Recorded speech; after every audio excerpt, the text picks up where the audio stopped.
mentioned Ryan Day and the expectations.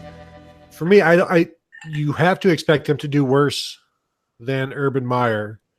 But I'll throw this out to you guys. Like somewhere between Jim Tressel and Urban Meyer, I think is where maybe those expectations should be for Ryan Day, because you have been given Urban Meyer's program, which does have momentum and has facilities, top-notch facilities, programs, infrastructure. You've got everything that Urban Meyer's strength program and his recruiting program.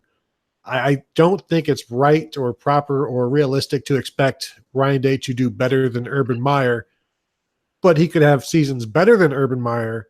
And maybe over his 7 years, if he's at Ohio State for that long, somewhere between Jim Tressel and Urban Meyer, I don't think is unrealistic.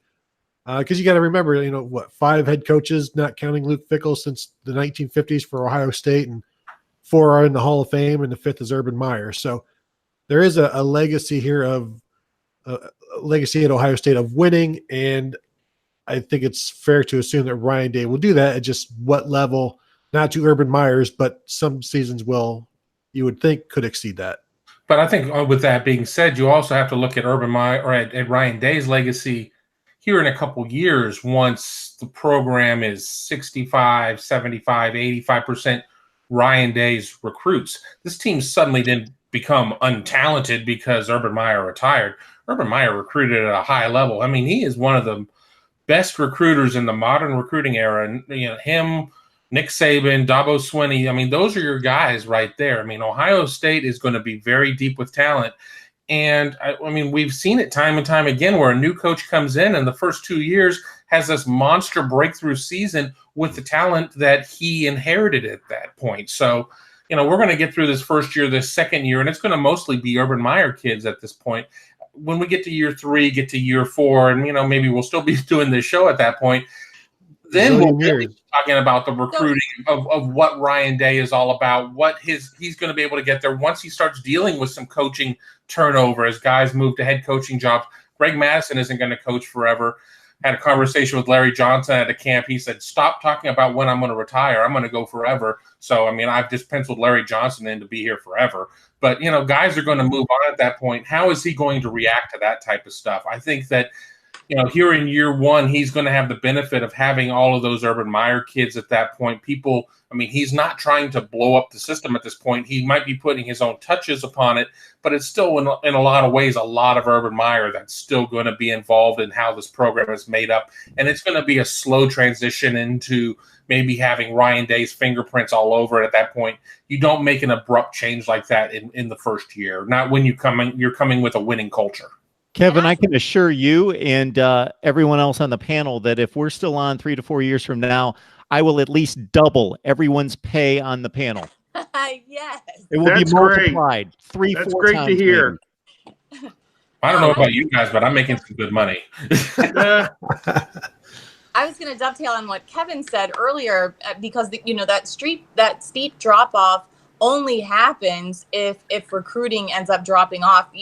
Development and recruiting is the foundation of college football, and it's even more so important at a place like Ohio State, where guys are leaving earlier for the draft, where there's a stronger connection to the NFL, and you're going to put a hat on a hat. These are all D1 football players, but where Ohio State sometimes ends up winning these grinders or comes out ahead is in depth. And the development is sometimes through depth. In a game like Oregon State, where they couldn't necessarily rotate as much as they wanted to or get as much playing time as some of these underclassmen as they wanted to.